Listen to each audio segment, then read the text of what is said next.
All right, hello everyone. Welcome back. Today we're not making a football video. We are making a soccer video.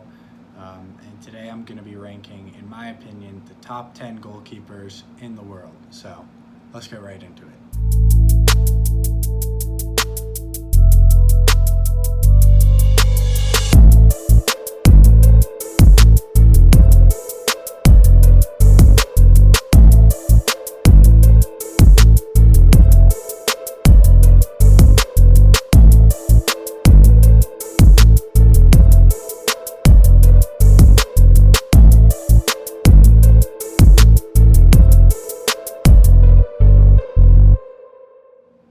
All right, so starting off the list, in 10th, since we're getting right into this, I have the 10th best goalkeeper in the world as Schmeichel from Leicester City. His save percentage is second lowest on this list, but still very impressive. 68.8% of the shots he faces, he saves, and he averages only one goal against for every 90 minutes. He had a clean sheet in 35% of his games. He plays with Leicester, as I said. Leicester's defense, they're not the best, and in the Premier League this year, Leicester has had a very good goals against record. They haven't allowed very many goals. That's largely in part due to Schmeichel rather than the defensive play.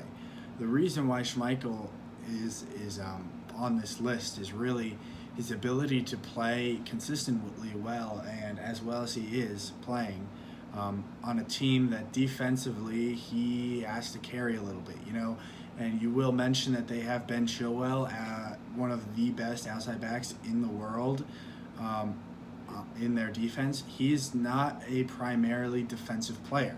When you think about Ben Chilwell and what he's good at, he gets forward. He is not a defensive player, and that's why I find it extremely impressive that Schmeichel's able to do what he does. One, the defense isn't the best, and two, he's able to do it with an attacking-minded, best defender is an attacking-minded player. So, yeah. All right, we're going to move on now. Next on the list, well, I was wrong. Schmeichel had the third worst save percentage of players on this list. With the fourth worst, the ninth goalkeeper on the list, David De Gea. It's a little harder to talk about him today, considering he had a pretty poor performance on Sunday against Chelsea. Realistically, he could have saved two of their goals, and he should have saved at least one of them. His save percentage is 69.6 though, and one bad game isn't enough to take somebody off a list. His goals against is better than a lot of players on this list, not better than everybody, but 0.86, which is the fifth lowest or fourth lowest on the list. So, his play has been pretty consistent and good. However, his clean sheet, he averages a clean sheet 33% of the time, which is the second lowest on the list. So, again, it's hard to say that with these stats he's a phenomenal goalkeeper, but similar to Schmeichel, Manchester United, with the defenders that they have, they struggle defensively at times. Wan-Bissaka is an incredible defender and probably one of the best outside backs in the world as well, just like Chilwell, and he's not quite as attacking-minded as Chilwell, but Harry Maguire is a great center back, but he's had his inconsistencies. Bailly, same thing, he's a good center back, he's had his inconsistencies. Luke Shaw, they're kind of looking to replace him at this point in time. David De Gea, defensively, he's not on the best defensive team, and they get counterattacked quite a bit because United is such an attacking team. But at the same time, not good enough to push him ahead of some of the guys I have ahead of him. So, moving on now to goalkeeper number 8, I have Manuel Neuer, one of 2 Germans on the list, and yes, he is the second German. on the list. I believe that Ter Stegen is a better goalkeeper than Neuer, but we'll get into that in a minute. Neuer's save percentage, 72.1% of the shots he faces, he saves. One of the better save percentages on this list. You know, he's one of the guys on this list who made it into a above 70% save percentage. Again, 0.88 goals against. It's worse than David De Gea. He does average a clean sheet 45% of the time. But when I look at, you know, especially comparing Neuer's stats to Ter Stegen's stats, they're very similar stat line. But when I look at the defense that Neuer has, you know, he has a very good defense in front of him. You know, Alphonso Davies and Boateng, and you know that unit is, and Pavard, and you know their defensive unit of Bayern Munich is incredible. Bayern Munich is an absolute monster of a team in Germany, and they're rightful winners of that league, and everybody on that team does a part. But similar to what I said in the quarterback video, it's hard to rank anybody very high when they come from a team that's very consistently good all around in every position, because nobody really shines in a team where everybody's extremely good. That's kind of the idea I have with Neuer here. He's a great goalkeeper. I just don't see him as being more talented or better than goalkeeper number 7, Marc-Andre ter Stegen. He has a lower save percentage, 67.6%, and he has 0.01 goals against higher, 0.89 goals against, and he has a lower clean sheet percentage of 39%. But when I look at Ter Stegen's defense compared to Neuer's defense, I struggle to say that Ter Stegen is in a similar situation to Neuer. PK is a great defender, and Umtiti is a great defender, but I don't think they compare to the guys that Bayern has. You know, Boateng and Pavard are incredible players. Alphonso Davies, and when you look at Barcelona, they're old. You know, their team kind of fell apart this year. Defensive midfield position for them was poor. For Bayern, Goretzka was an incredible player. Busquets underperformed this year, as most of Barcelona did. You know, Ter Stegen had to face a lot of shots because he played in a league with very good teams, more good teams than the German league has, and on a team that is worse than Bayern. Bayern is a better team than Barcelona. La Liga is a better league than the Bundesliga. Putting those two things into perspective, I think Ter Stegen's stats speak louder than Neuer's stats do, considering the teams they had around them and the league and opponents they had to face. Okay, so moving on now to goalkeeper number 6. I have the French Hugo Lloris here with a save percentage of 76.5%.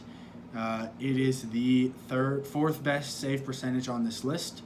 However, his goals against average was 1.05, which was the worst on the list. And his clean sheet average was 30%, which was the worst on this list. Now you may ask, how is he so high if his goals against and his clean sheet average are so low compared to everybody else on the list?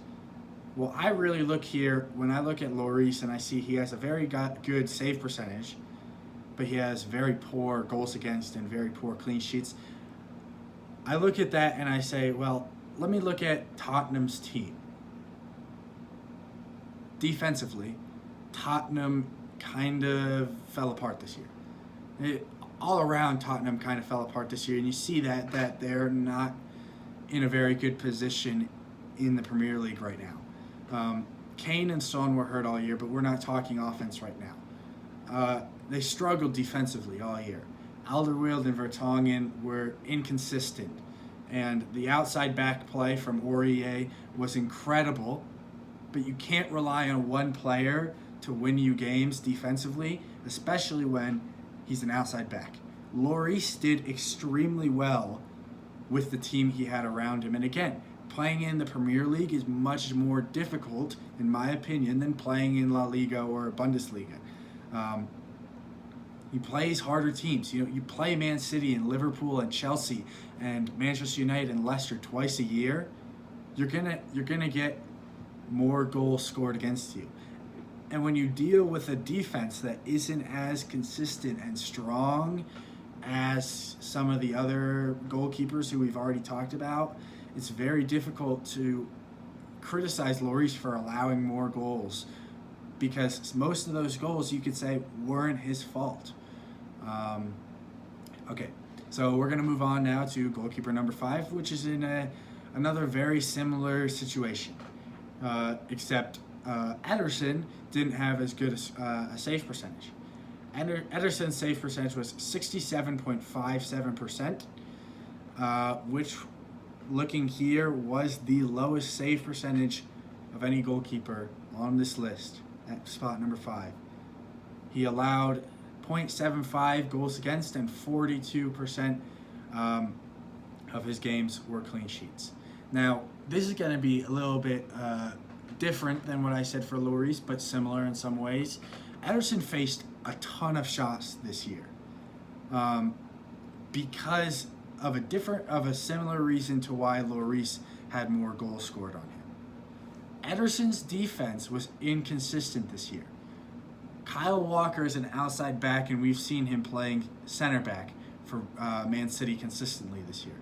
Fernandinho is a center defensive mid. He's been playing a lot of center back for Man City this year. When you look at the outside backs that Man City has, and if you don't include Walker, still I would say they might have one of the best, if not the best, outside back unit in the world. With Mendy, Zinchenko, Cancelo, it's just hard to beat that unit. But all of those guys have one thing in common. They're attacking outside backs. And Man City is a very attacking team. And when you pour numbers into attack, you're going to face a lot more shots in a counter-attacking situation. Ederson did very, very well not letting teams score. But Ederson's save percentage isn't as high as other guys because he faced a lot of better shots, because these guys were in better positions. Where Ederson, what's he going to do? You've just beaten an outside back on the dribble because he's not a center back, or you've just been played in because the outside back and the center defensive mid don't know how to deal with a thing that a normal, consistent Premier League center back knows how to deal with. And now you're in a situation where you're one-on-one with the goalkeeper. You're going to score 9 times out of 10 in the Premier League. When you see a one-on-one with the goalkeeper, the attacker is going to score. So Ederson was put in a lot of bad situations this year. I feel like he did very well with the situations and the amount of shots he had to take. Yes, his save percentage isn't as high as some other guys, but a lot of these other guys, I might say Ederson had to deal with the worst defense of any of the guys in this list. And when you say he did that, and he had a 42% clean sheet rate and a 0.75 goals against rate, it's very, very, very good play from Ederson this year. Moving on to goalkeeper number 4, I have PSG's Keylor Navas here in spot 4 with a save percentage of 72.3. Another guy who is in the 70s on his save percentage. He's number 5 in save percentage on this list, only allowing 0.76 goals against per game, and with a 52% clean sheet rate, second best on this list. It's hard to argue against Navas at this spot, especially considering that PSG is another team. I mean, most of the teams on this list is going to be similar to this, but PSG is an attack-first team. Mbappe, Neymar, Icardi, Verratti, all of these guys are attacking-minded players. They don't really like to get back and defend, which to me says even more that 52% of the time Navas keeps a clean sheet. He saves 72.3% of the shots he faces. He averages less than a goal against per game. It's incredible play from Keylor Navas. And I would say Real Madrid made a mistake selling him, but we still haven't heard Courtois' name, so we'll get to that later. Alisson. He's my goalkeeper number 3. And with a 77.1 save percent, second best on this list, hard to argue with. He allowed 0.72 goals against per game, which is the 3rd lowest on this list. Note that the next 2 are much better goals against per game. Alisson did face injury this year, but when he was not hurt, he was incredible. With a 48% save percentage, 3rd best on the list. It's hard to argue against those 3 stats. He's top half, 3rd in goals against, 2nd in save percentage, and 3rd in clean sheets percent. That says 3rd place to me. And another reason that I don't like putting him a little higher is because he has lesser stats than one of the guys ahead of him. I'd say he has lesser stats than both of the guys ahead of him. And I would say they both didn't play with as good defenses as Alisson did. So the 2 guys I have ahead of Alisson, I think they had worse defenses than Alisson had, and they have better stats than Alisson had. That's why I don't have him any higher, but his stats say to me that he cannot be any lower. 3rd, 2nd, and 3rd in the categories that I have provided. 2nd, 3rd, and 3rd in the categories that I have provided. It's very hard to argue that he's not a top 3 player, but I do have the other 2 guys ahead of him. At number 2, and really, there's only one reason he's not higher. Oh, and I'm sorry. Alisson was 3rd, 3rd, and 3rd in stats. At number 2, Thibaut Courtois. He had a 78.7 save percent. That was number 1 among goalkeepers on this list. He had 0.56 goals against per game. That was number 1 on this list. And he had a 53% clean sheet rate. That was number 1 on this list. There's no argument that Courtois should be lower on this list. The only thing that I will say, the reason that he's not higher is he played with Sergio Ramos and Varane, who are arguably the 2 best center backs in the world outside of Van Dijk. And you play with those guys, and you play with Marcelo and Carvajal. You have a great defense.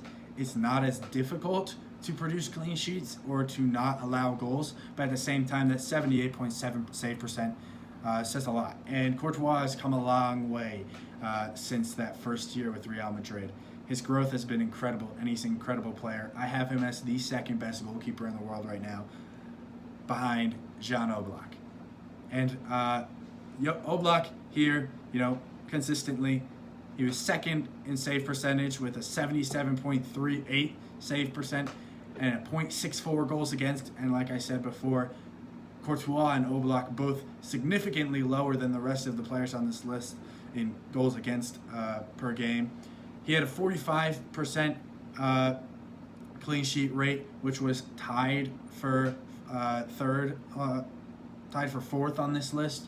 But second, 4th, again, incredible stat line. And you may say, well, Courtois was first. Like I just said, Courtois had arguably the best defensive unit in the world ahead of him. You may say Alisson had a better defensive unit ahead of him, but both of those guys could have been put ahead of Oblak, but Oblak plays on a team that doesn't have as great a defense, in my opinion. They don't have the big name guys that Real Madrid and Liverpool have. And when you watched Liverpool play against Atletico Madrid, who won Atletico Madrid that game? It was Oblak. Liverpool had a dominant amount of possession. They were in Atletico Madrid's face the whole game. Oblak kept them in the game. He made incredible saves to stop one of the best attacking units in the world of Mane, Firmino, Salah, Origi, Wijnaldum. These guys are incredible attackers. And Oblak allowed them 2 goals across 2 games. It was an incredible play, especially considering that Liverpool had more possession in both legs and more shots in both legs, not including the overtime, which I think kind of skews the data a little bit because Atletico Madrid near the end of that overtime period started to run away with things in the second leg. But still, Liverpool dominated possession and dominated the shot count, even dominated the shots on target count. Oblak kept them in the game.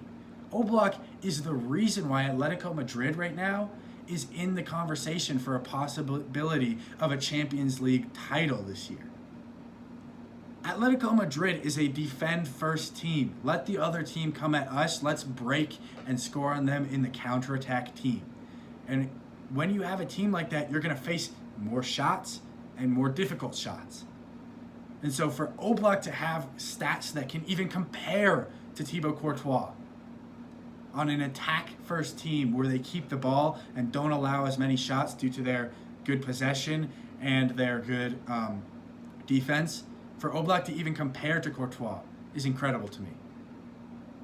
Oblak is the best goalkeeper in the world right now.